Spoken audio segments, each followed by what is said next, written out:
Hello, hatchlings, and this is a really exciting Stephano the Duck reads because I wanted to do this book next, and it's literally Finding Nemo, the novel. I've read this book before. It just says Disney Pixar on it, and it says Puffin Books, and then it also on the inside says adapted by Gail Herman. I hope I got the name correct. So this is exciting because Finding Nemo was based in Australia. I'm from Australia, and it talks about like all the sea and wildlife in the ocean. I don't know. I thought it'd be fun. So let's get into it. All right, prologue. In the warm tropical waters of the coast of Australia, two clownfish swam at the edge of the Great Barrier Reef.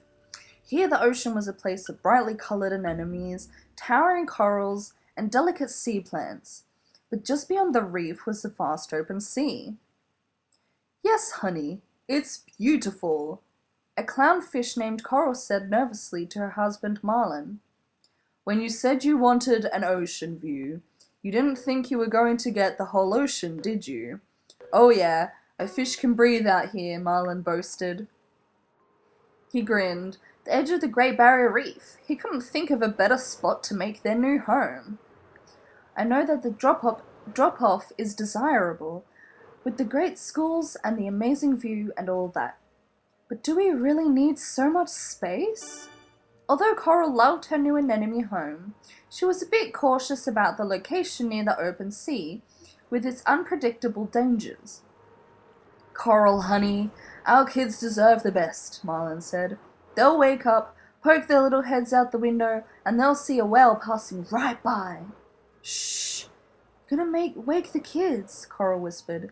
They gazed inside the cozy cave just below their anemone, where hundreds of tiny fish eggs nestled close together. Marlin and Coral's children. Marlin couldn't wait for their babies to hatch. He wanted to know his children all the sights of the glorious ocean. We still have to name them, Coral said. Marlin puffed up with pride and drew an imaginary line down the center of the group of eggs with his fin. We'll name this half Marlin Jr. and this half Marlene. I like Nemo, Coral said. Nemo? Marlin repeated. Well, we'll name one Nemo. Coral looked over at Marlin wistfully. Just think, she said. In a couple of days, we're going to be parents. What if they don't like me, Marlin said. There's over 400 eggs. Odds are one of them is bound to like you, Coral teased. Marlin stared at her and shyly asked, You remember how we met? Well, I try not to, Coral replied. Marlin playfully chased his wife in and out of the anemone. I remember, he said. Excuse me, miss. Could you check and see if I have a hook in my lip? Oh, you gotta look closer. Coral laughed and swam out of the anemone to avoid getting caught by her husband. Marlin poked his head out of the anemone and was startled to find that the neighborhood was eerily quiet. He spotted Coral, who was motionless, staring into the water at hungry barracuda. Get inside the house, Coral, he whispered. But Coral didn't want to leave her babies exposed. She darted for the grotto but was too slow. The barracuda reached her as she entered the cave. Marlin slammed against the barracuda, trying desperately to save his wife. But with a quick swish of its tail, the barracuda battered Marlin against some rocks. Dazed, Marlin floated down into the protective fronds of the anemone. After the sand had settled, Marlin came to with a start and bolted out of the anemone. Coral! He called.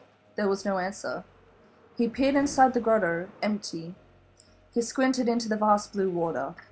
Nothing. Coral was gone. The eggs were gone. Marlin couldn't believe this was happening.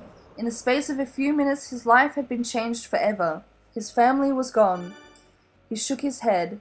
He felt like it was his fault. He shouldn't have insisted they live by the drop-off. As he sadly turned away, he noticed something out of the corner of his eye. Lying on a small ledge not too far away was one tiny egg. It was damaged with a small scratch, but the egg was alive. Alive! Marlin cradled the egg in his fin. There. Daddy's here, and I promise I will never let anything happen to you. He paused a moment, then called the egg by name. Nemo. Chapter 1. Deep in the ocean, the morning sun's rays shone through the water and sighted an enemy. An excited young clownfish jumped awake. "First day of school!" he shouted to his father. "Wake up! Come on!" "I don't want to go to school," Marlin muttered. "Not you, Dad, me!" Nemo cried. "Huh?" Marlin shook himself awake. "All right, I'm up. It's time for school." "It's time for school," Nemo repeated in a singing voice. He'd never been to school before. He was excited about exploring the ocean with his class, visiting different places, trying different things. He'd never been far from his anemone home and couldn't wait to see more of the ocean. Nemo somersaulted and accidentally crashed out of the anemone. Before he knew it, he was stuck headfirst in some coral. "Nemo!" Marlin shouted, fully awake. He raced outside. "First day of school! First day of school!" Nemo sang in a muffled voice. Quickly, Marlin pulled him from the coral, then tucked him inside their home. "All right, where's the break?" he asked Nemo in an anxious voice. "Are you woozy? How many stripes do I have?" "I'm fine." Nemo knew his dad was worried. He's always worried. "Answer the stripe question," Marlin demanded. "3, Nemo replied. Marlin sighed, relieved. "How's the lucky fin?" Nemo glanced down at his fin. It was withered, a little misshapen from his encounter with the barracuda when he was still an egg. "Lucky." "Now, are you sure you want to go to school this year?" Marlin asked. "You can wait 5 or 6 years." "No way," Nemo thought. "Dad, it's time for school," he repeated. Marlin looked around. What could keep Nemo home, safe and sound, if only for a few more minutes? "Aha!" he cried. "You forgot to brush." Brushing was very important, Nemo knew. Clownfish lived in anemone homes because the anemone's fronds were poisonous and protected the little fish from predators. Brushing up against the anemone stingers a little bit every day made the clownfish immune to the poison. Nemo backed up into the tendril and brushed against it. "Okay, I'm done," he said quickly. "You missed a spot," said Marlin. "Where?" Nemo asked. "There." Marlin tickled under a fin. "And right there," he tickled Nemo under his other fin. Nemo giggled, and together they swam out the door. "Dad, maybe while I'm at school, I'll see a shark," Nemo said excitedly. Then he asked, "How old are sea turtles?" I don't know," Marlin admitted. "Sandy Plankton from next door said that sea turtles live to be about 100 years old," Nemo cried. "Well, if I ever meet a sea turtle, I'll ask him," Marlin said. Father and son were approaching the schoolyard now. 2 young fish tossed a shell back and forth playing catch. "Come on, you guys, stop it! Give that back!" a hermit crab shouted at them. "I wonder where we're supposed to go," Marlin said, looking around. He spotted... excuse me," Marlin said, approaching the other dads. "Is this where we meet the teacher?" The other fish looked at him surprised. "Well," the seahorse said, "look who's out of the anemone." Then he turned towards a group of children playing in the nearby sand.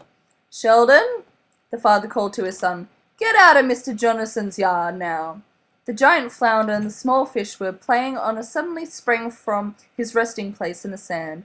The children scattered, chasing each other, playing tiggy. "Dad," Nemo whispered, "can I go and play too?" "I would feel better if you played over on the sponge beds," Marlin replied. Nemo glanced at the soft, springy sponge beds.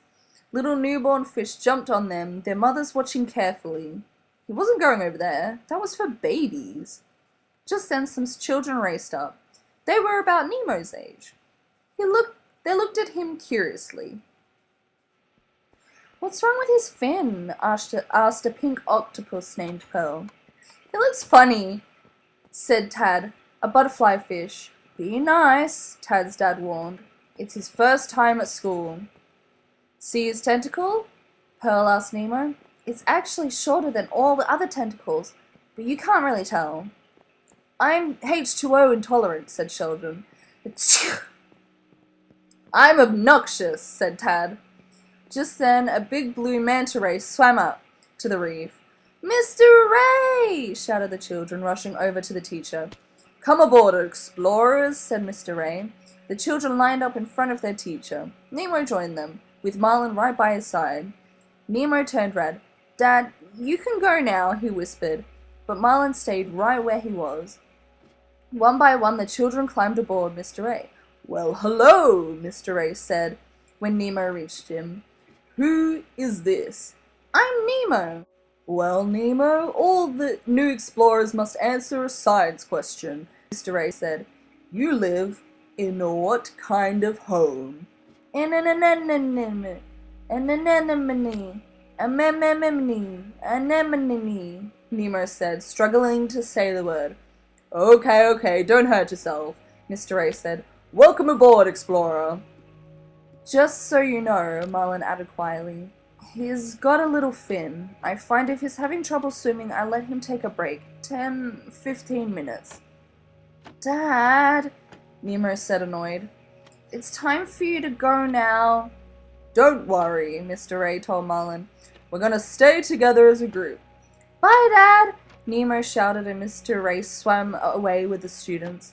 "Bye, son," Marlin called. "Be safe," he said to himself. "Well, you can't hold on to them forever, can you?" Marlin replied. "Yeah, I had a tough time when my oldest went out to the drop-off," Tad's dad said. "The drop-off?" Marlin shouted. "Why don't we just fry them up now and serve them with chips?" Without any hesitation, he raced to Nemo. I'm a little curious as to how fish know they're served with chips. So that comment is slightly disturbing. Alright, we're gonna head into chapter 2 now. Alright then. A few minutes later, Mr. Ray and the children arrived at the drop-off. "Alright, kids," said Mr. Ray. "Feel free to explore, but stay close." The class gathered around Mr. Ray as he began his science lesson. Tad turned to Pearl and Sheldon. "Come on," he whispered. "Let's go!" The three friends sneaked away from the group. "Hey guys, wait up," said Nemo. He raced after them, but once he realized where he was, he stopped short. He was at the edge of the reef. The ocean spread out before him.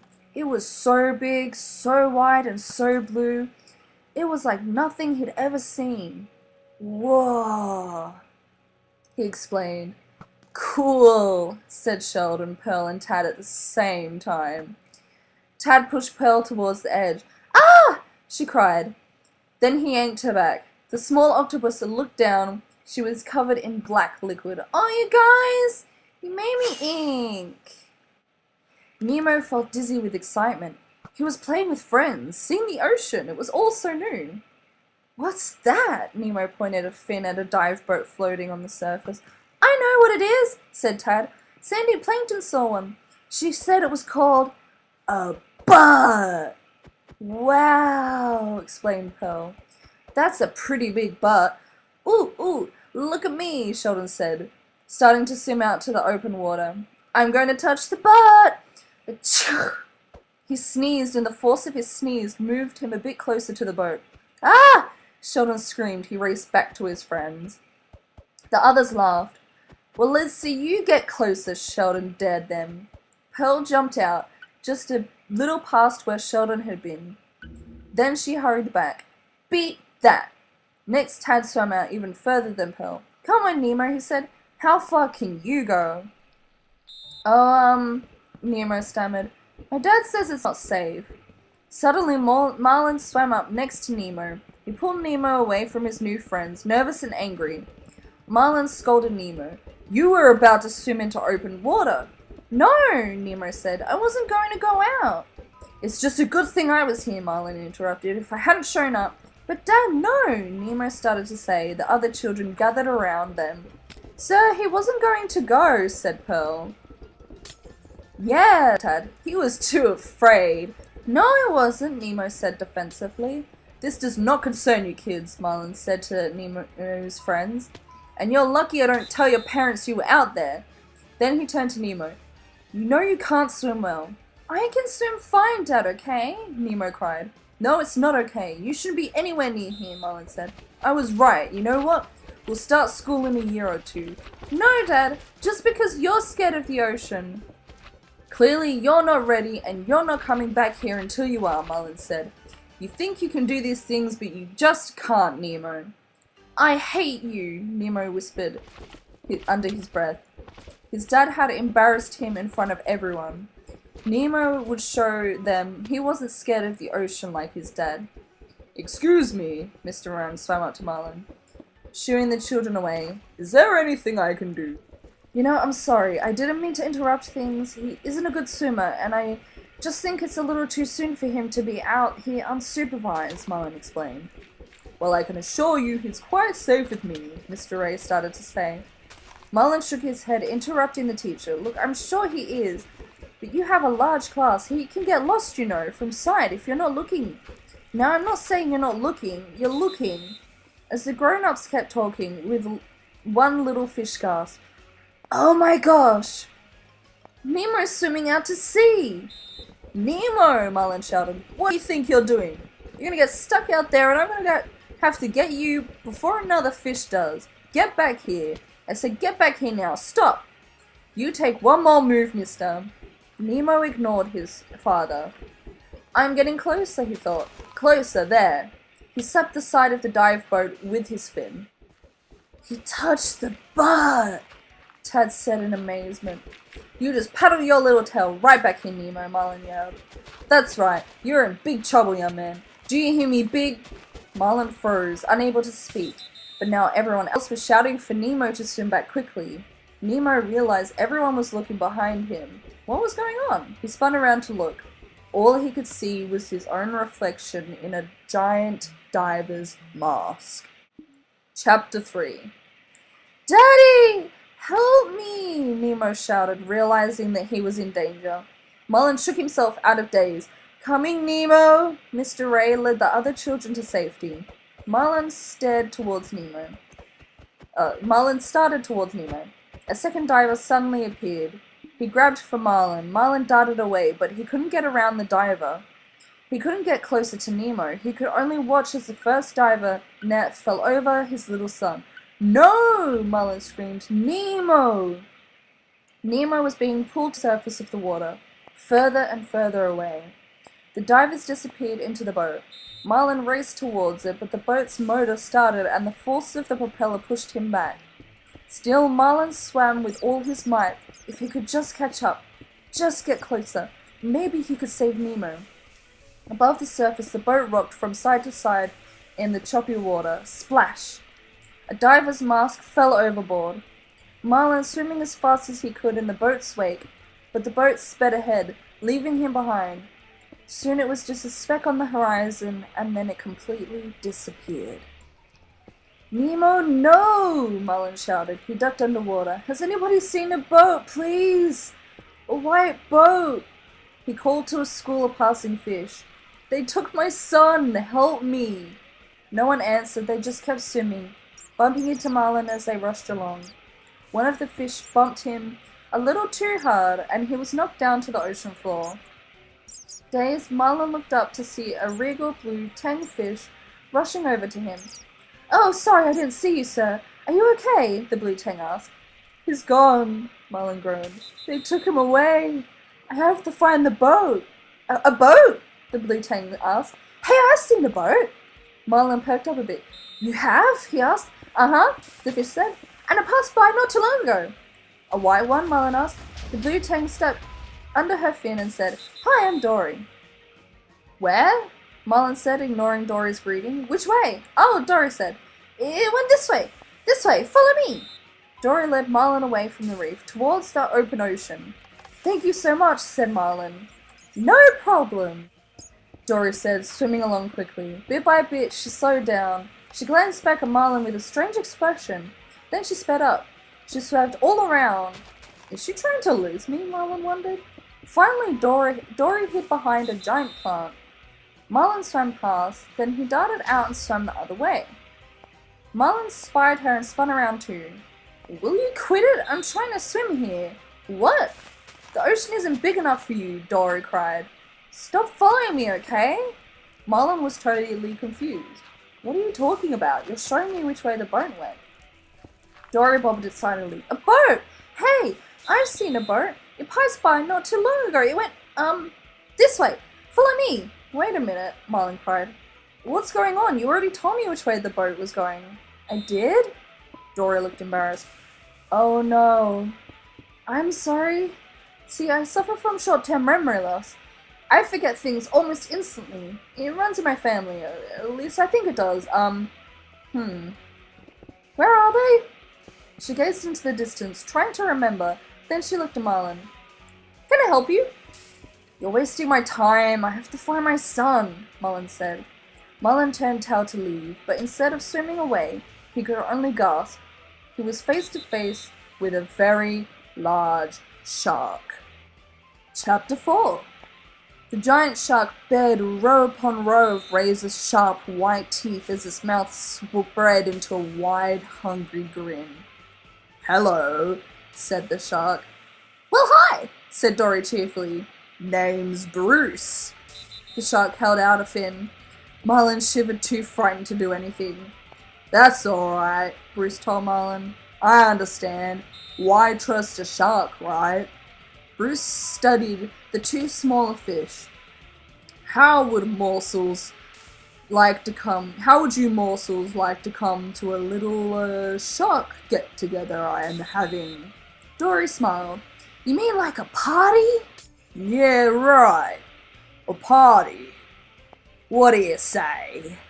Bruce asked. Dory looked over at Marlin and said, Oh, I love parties. That sounds like fun. Marlin couldn't believe his ears. A shark party? He was sure they wanted to eat him. You know, said Marlin, parties are fun and it's tempting, but we can't because Bruce wrapped a fin around each fish. They were trapped. Oh, come on, he said. I insist. Okay, Marlin said nervously. That's all that is. Bruce led Marlin and Dory over a rocky ridge into undersea crater.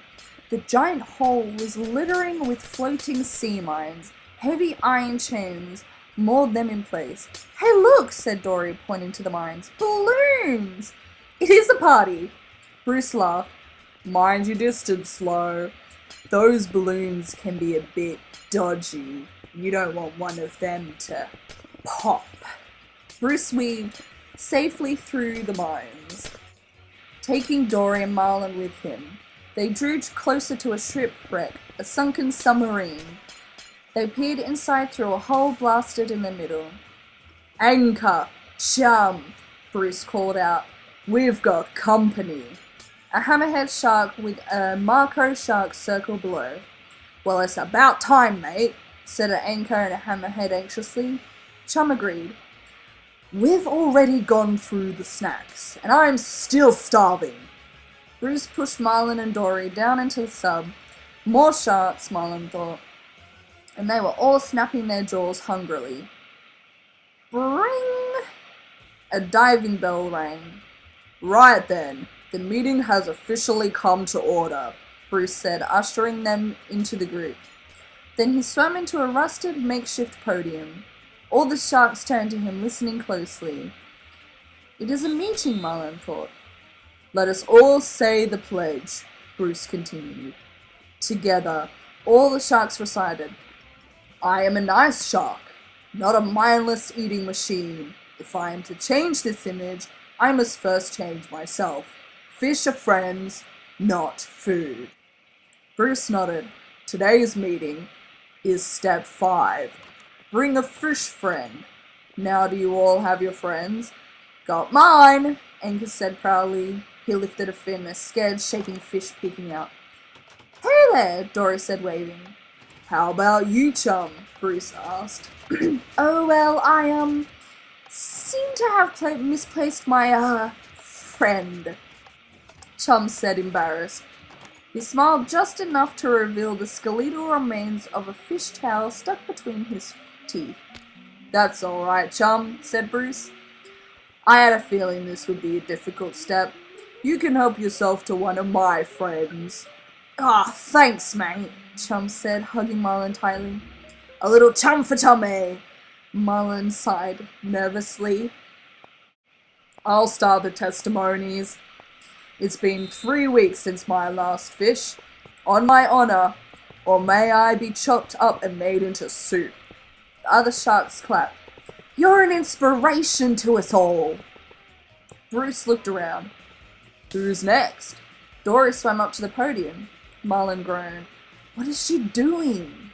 Hi, I'm Dory and, well, I don't think I've ever eaten a fish, she said. Everyone applauded.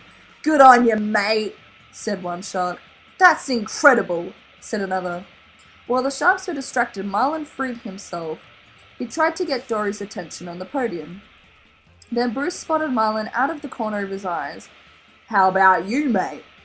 What's your problem? He asked. Nervously, Marlin answered, Me, I don't have a problem. Bruce didn't believe Marlin and pushed him up to the podium. Excited to see that he was a clownfish, the sharks asked Marlin to tell them a joke. Oh, I don't really know a joke. Go on, mate. You gotta have a joke. So the sea mollusk says to the sea cucumber, Marlin was struggling to entertain the sharks when he spied a hole on the roof, and there, dangling from a piece of material, was a diver's mask.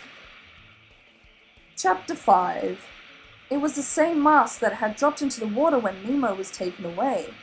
Maybe it would give Marlin a clue, a way to find his son. Nemo! Marlin said under his breath. Nemo? Said Chum with a confused stare. I don't get it. For a clownfish, he was not that funny, Bruce agreed. No, Marlin said as he floated up towards the mask. He's my son. He was taken by these divers. Bloody humans, explained Chum. They think they own everything. Now there's a father, looking out for his little boy, Bruce said. The shark sniffed, thinking of poor little Nemo separated from his dad. He wiped away a tear as Marlin and Dory swam over closer to the mask. There were markings on it, human writing. What do these markings mean? Marlin asked Dory. I can't read human. Dory grabbed the mask. Well then, we gotta find a fish that can read this. She dove down into the sharks. No, Marlin yelled after Dory. This was their chance to escape. The sharks were all group hugging, comforting Bruce. Marlin reached for the mask. Hey, that's mine! Dory shouted. Give it back! Marlin pulled one side of the mask and Dory pulled the other in a tug of war. The mask snapped, hitting Dory's face. Ow! Dory cried. Oh, I'm sorry, Marlin said quickly. Are you okay? I'm so sorry. Dory rubbed her face. Am I bleeding? Dory asked Bruce. Are you up? He noticed some blood. Oh. He edged closer. Intervention! Yelled Anchor and Chum. Just as Bruce snapped his jaws shut, the other two sharks pulled him away. He missed Dory by an inch. Just a bite! Bruce begged. Now you hold it together, mate, Anchor cried. Remember, Bruce, Chum said. Fish are friends, not food. But Bruce wasn't listening. His mouth opened wider and wider. The smell of blood awoke his need to eat fish. Food! He yelled, lunging again. Dory, look out! Marlin cried.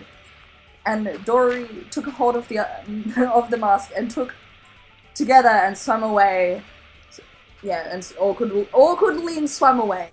What was that sentence I just tried to read? I'm having fish tonight, Bruce shouted, diving after them. Marlin and Dory swam faster and faster through the submarine. They had to escape the hungry shark. Look, here's something. Dory stepped into the torpedo room, then slowly read the letters written near the broken door. Escape. I wonder what that means, she asked herself out loud. It's funny because it's spelled just like the word escape. Suddenly the huge shark burst into the room. Here's Brucey! Marlin and Dory raced through the door. Then Marlin stopped. Wait a minute. You can read! I can read, Dory repeated, confused by the question. Then she remembered. That's right. I can read, she cried. Marlin held the mask out to her. Well then, here, read this now. Just then Bruce rammed his way out of the submarine, then chomped down, missing the two fish and catching the mask between his teeth. Ah! Marlin and Dory screamed. Bruce wrenched the mask from their fins. The two fish raced away. We need a place to hide, thought Marlin. There! It was a torpedo tube at the side of the sub. Bruce could never fit inside. Marlin led Dory into the tube, but their escape was blocked by a heavy torpedo. Bruce slammed into the tube. Sorry about Bruce, mates, Anchor and Chum called, swimming close by. He's really a nice guy. Slam, Bruce charged again. Marlin peered out. The diver's mask! It was still dangling from Bruce's mouth. I need to get that mask, he shouted. Okay, said Dory helpfully. No, Marlin cried, but Dory had already pushed a bolt which released the torpedo. It slid out, pushing Marlin and Dory along with it, right into Bruce's mouth. The shark snapped his teeth, ready for his tasty morsels, but the torpedo was in the way. His mouth couldn't close as he bit down on the hard metal. Marlin and Dory grabbed the mask, then swam back inside the tube. Furious, Bruce spat out the torpedo. Oh no, Anchor and Chum gasped. Swim away! Swim away!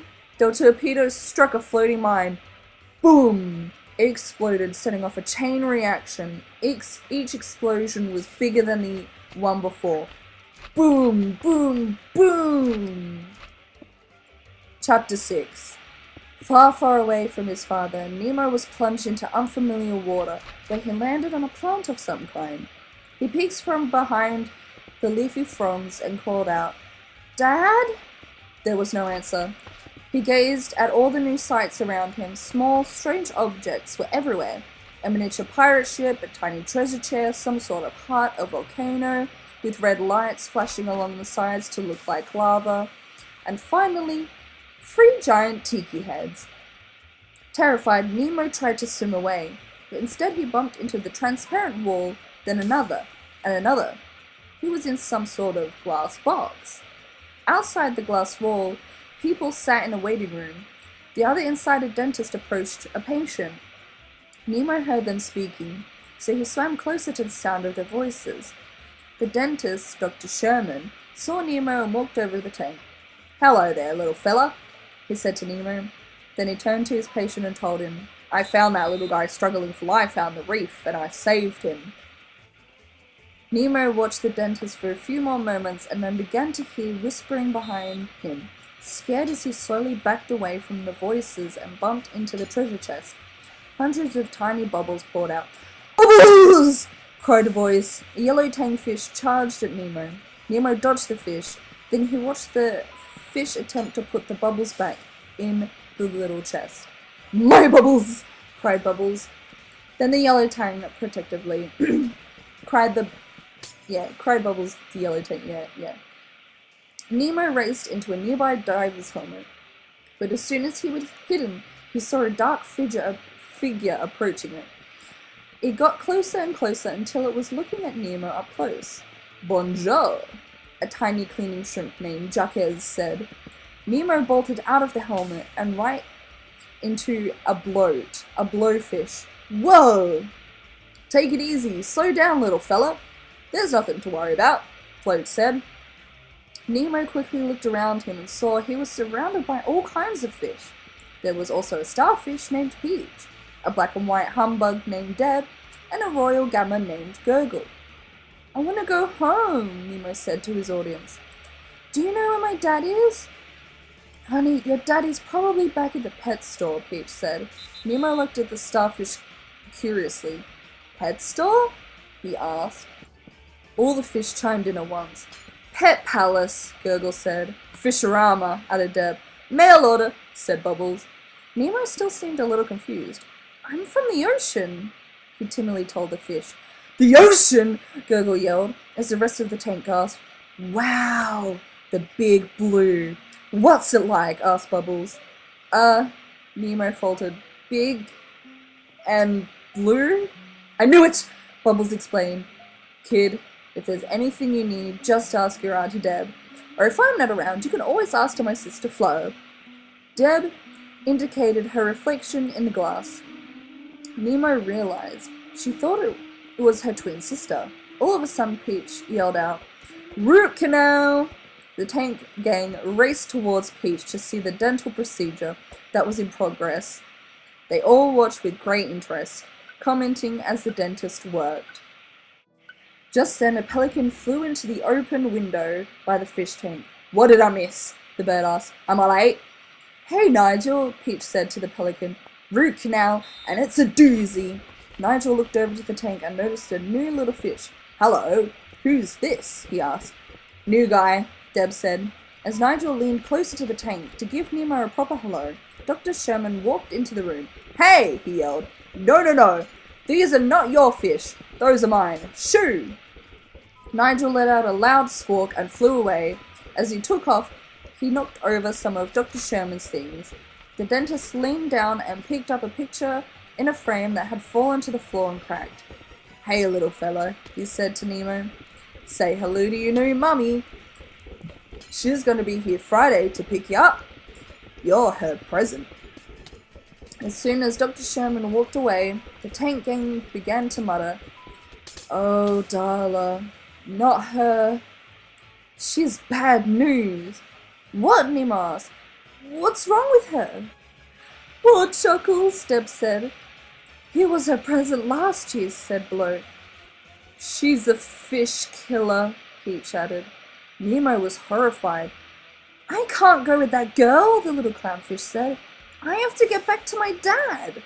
Getting more worried by the second, Nemo began to swim widely around the tank. He entered up, struck the filter tube. Help me, he cried.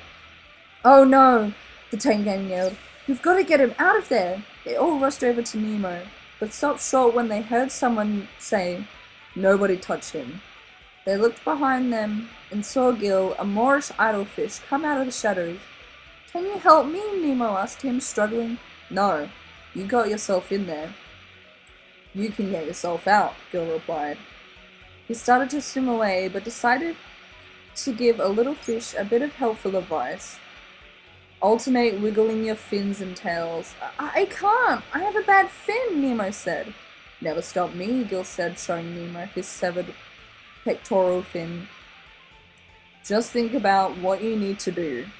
Nemo tried, and with one last push he freed himself. The tank gang burst into cheers. Pretty good kid. You did it, they cried. Gil didn't join in the celebration. He was in a corner, deep in thought. Peach looked over him and said, Uh-oh, I have seen that look before. What are you thinking about? I'm thinking. Tonight we give the kid a proper reception, Gil said. Chapter 7. The next morning, Marlin opened his eyes only to find Dory snoring loudly by his side. As he looked around, Marlin had realized they were hanging on top of the submarine by a scrap over a huge pit, and they were sleeping on a diver's mask. The mask! They still had it! Marlin peered down the pit, seemed bottomless. Dory, wake up! Marlin said, shaking her gently. Dory mumbled something about bad haircut, but continued to sleep. Marlin was getting frustrated. Get up, he said forcefully. Ah! Dory screamed and jumped, waking up. At the moment the submarine began to slide off the cliff, Dory and Marlin raced away from it just in time. They barely missing being crushed by the falling sub. Marlin looked around frantically. The mask, he said. Where's the mask? Dory and Marlin both looked down and saw the mask disappear into the blackness of the deep water. No, get it! Get the mask, Marlin yelled. He swam after it, followed by Dory. Blackness swallowed the two fish up. They couldn't even see their own fins. Marlin swam up to lighter-coloured water, panting with fear. Just keeps going on, doesn't it? Dory said. She swam a little deeper, then popped back up next to Marlin. She looked surprised to see him. Hey, what are you doing? It's gone. I've lost the mask, Marlin said. What, did you drop it? Asked Dory innocently. You dropped it, Marlin cried. That was my only chance of finding my son, and now it's gone. Hey, Mr. Grumpy Gills, Dory sang out. When life gets you down, you know what you've got to do. I don't know what you've got to do, Marlin said crossly. Just keep swimming, just keep swimming, just keep swimming, swimming, swimming. What do we swim? Dory told him. What do we swim? Slowly, he swam down with Dory, further and further into the deep. Dory, he said after a while, do you see anything? Dory gasped, unable to see in the total darkness. Who's that? Who could it be? It's me, Marlin replied. Are you my conscience? Asked Dory. Yeah, I'm your poor conscience now. I want you to tell me, do you see anything? Marlin asked. I see a light. Over there, Dory explained. I see it too, Marlin cried. A small glowing ball of light floated into the distance. Marlin couldn't look away. It had him under some kind of spell. It made him feel happy. It had the same effect on Dory. It's so pretty. I want to touch it, she said, the light dancing in the water. Dory and Marlin followed the light. Marlin thought it was strange that the light made him feel happy, but then he had a funny feeling, like something was watching him. He turned around. A deadly anglerfish with huge fangs floated right behind them. The light dangled from its antenna like bait. Good feeling's gone, he said to Dory. Marlin and Dory raced into the darkness, the anglerfish chasing them, but the glowing orb gave them their only light. I can't see. I don't know where I'm going, Marlin cried. Suddenly the light fell on something familiar. The diver's mask! But the anglerfish was gaining on them, its jaws ready to snap. Marlin pulled Dory down deeper. The anglerfish shot past, missing them in the darkness. But they were safe for only a moment. The anglerfish came back, searching for them.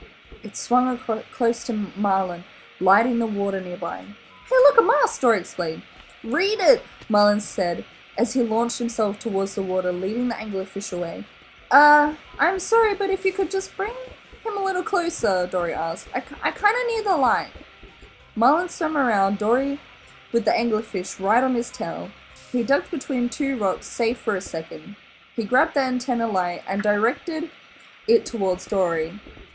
The first line is P. Sherman, Dory said. Second line, 42 wah. Marlin was yanked up and away from the rocks. The anglerfish swallowed him and its own antenna whole. In the sudden darkness, Dory said, Light, please! Inside the anglerfish, Marlin screamed. The anglerfish opened its mouth and Marlin shot out, along with the light. The second line is 42 Wallaby Way, said Dory. That's great, Marlin said anxiously. Just finish up here, speed read. As the furious anglerfish barreled straight towards them, Dory shouted out, Sydney, it's Sydney! Duck! Marlin cried. Dory dove as Marlin lifted the mast. The anglerfish crashed into the mast, sending them into a spin. Then all was quiet. Marlin squinted. He thought for sure he had been eaten. The anglerfish was now wedged between the mast and the rock. It flapped around, helplessly stuck. Ha ha! Marlin laughed as he and Dory swam towards the surface. No eating here tonight. No eating here tonight. We're on a diet, the two fish sang together. Then Marlin turned to Dory. So, what did the mast say? 40 P. Sherman, 42 Wallaby Way, Sydney. She gasped, not believing it herself. I remembered what it said! I usually forget things, but I remembered this time. P. Sherman, 42... Wait, Marlin interrupted. Now, where is that? I don't know, Dory replied. But who cares? I remembered! Well, this was definitely an adventure and a half. I think I'm gonna leave the episode here. I've gotten pretty far into the book already, so I can't seem this be too long of an episode or any, too many more episodes or anything like that. It's a pretty small condensed book and the writing's pretty big, so it's a lot easier for me to read just because I am long-sighted. So that's a nice touch to it. And it's also nice reading, I guess, a book adaptation of a movie. It's something that's kind of interesting, and usually it's movie adaptations of books. So that's kind of really fun having something like that to read, and I was pretty excited to read it for you all. I've had this book for a long time. The book before and this book I've had pretty much the same time. So I have a lot of books, and I'm sure I'll probably read more, seeing as this is definitely going to be a lot of a shorter video.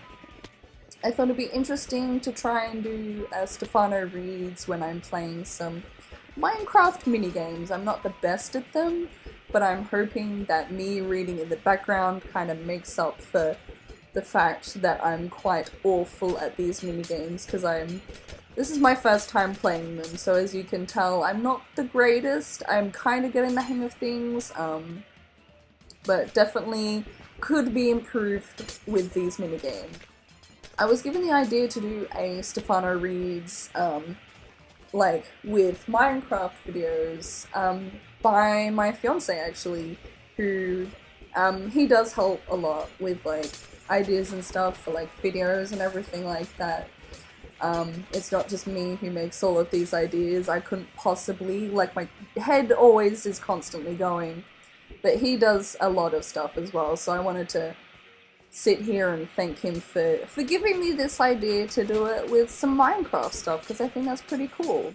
Without further ado though, I think it has gone on for long enough. I really do hope you have enjoyed this episode. There's definitely more on the way. If you did, I want you to waddle over to that like button and slap the subscribe to become a hatchling. And I'll definitely see you in the next video, because there will definitely be more Stephano Reads. I can promise you, it doesn't end on this book or the last book, that's for sure. Bye bye! Bye bye! Bye bye!